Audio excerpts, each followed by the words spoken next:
চলে এলাম আমার হেসেলে। কেমন আছো সবাই? আজ বানাবো পিঠে। নতুন গুঁড়ো করে নিয়েছি। এই নতুন গুড়কে আমি গরম জলে কড়াইতে দিয়ে গরম জলে লিকুইড করে নেব। এদিকে ক্ষীর বানানো হচ্ছে, আর কাজু আর আমন্ড বাটা একটু ক্ষীরের মধ্যে দিয়ে দিলাম। আর দুধটা বেশ অনেকটা ঘন হয়ে গেছে। আমি এর মধ্যে পাটালিগুলো একটু গলিয়ে নেব। পাটালি দিয়ে দিয়েছি, আর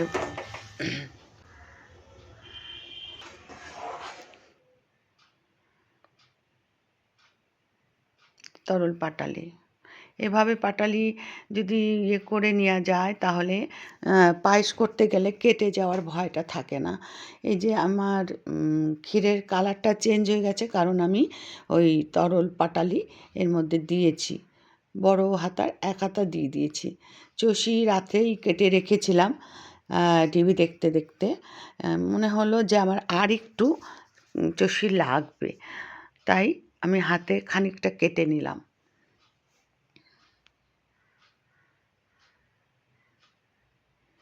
আতপ চালের গুঁড়ো গরম জল নুন জল ফুটিয়ে তার মধ্যে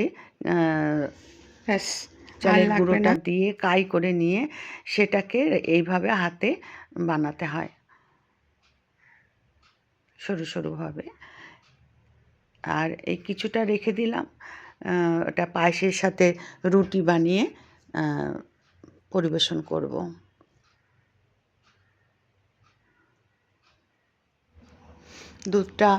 পায়েসের দুধটা ঘন হয়ে এসছে। এর মধ্যে চষিগুলোকে দিয়ে দেব। চষি তো সেদ্ধ হওয়াই আছে, আর দুধটাও বেশ ঘন হয়ে এসছে, খুব একটা বেশি জাল দিতে হবে না। এর মধ্যে গুড় দিয়ে দেব 3 হাতা, বড় বড় এই হাতা ডুবো হাতা 3 হাতা পাটালি দিয়ে দিলাম। বেশ করে নাড়াচাড়া করে এই রকম রেখেছি। এটা আরও হয়তো টেনে যাবে, তখন আবারও দুধ দিয়ে জাল দিতে হবে।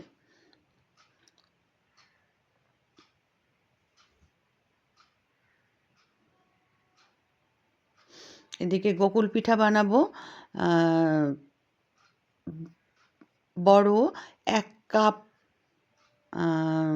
কাপে মিছরি, তার মধ্যে একটু এলাচ দারচিনি ফাটিয়ে দিয়েছি, আর 2 কাপ জল দিয়ে একটা শিরা বানিয়ে নিচ্ছি।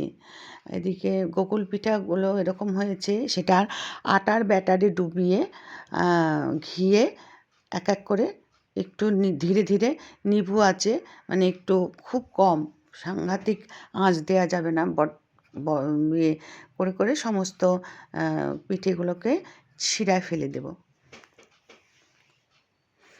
গোকুল পিঠে করলাম না, কেননা দুধেরই সব কিছু হচ্ছে, দুধের চষির পায়েস হচ্ছে, সেই জন্য আমি চিনির শিরায় ফেললাম। নারকেল দেইনি গোকুল পিঠাতে, কেন নারকেল সহ্য হয় না। আমি সবসময় গোকুল পিঠা শুধু ক্ষীর দিয়েই বানাই। এর মধ্যে ক্ষীরটার মধ্যে একটু কাজু আর আমন্ড বেটে দিয়েছি।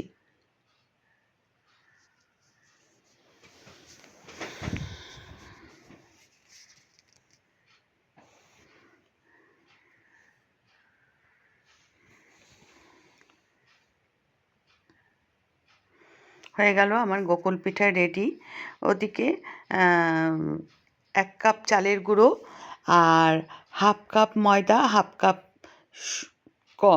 সুজি দিয়ে 1 পিঞ্চ নুন দিয়ে সম্পূর্ণটা দুধে গুলিয়ে রেস্টে রেখে দিয়েছিলাম, কেননা সব পিঠে তৈরি করার পরে পাটিসাপটা বানাচ্ছি ক্ষীরের পুর দিয়ে। ঘি ব্রাশ করে নিয়ে সমস্ত পাটিসাপটাগুলোকে এক এক করে আমি ভেজে তুলে নেব। এই হলো আমার আজকে পিঠের করার ইতিহাস। একটু খাটুনি হয়, কিন্তু যখন করতে বসি তখন করতেই ইচ্ছে করে। ভালো থাকো, সুস্থ থাকো। আমার রান্নার চ্যানেল তোমাদের যদি কারো উপকারে আসে, লাইক, কমেন্ট, শেয়ার করো। আমার পাশে থেকো, আমাকে এগিয়ে যেতে সাহায্য করো। তোমাদেরকেও আমি আমার ফুলের ভালোবাসা দেব। আজ এই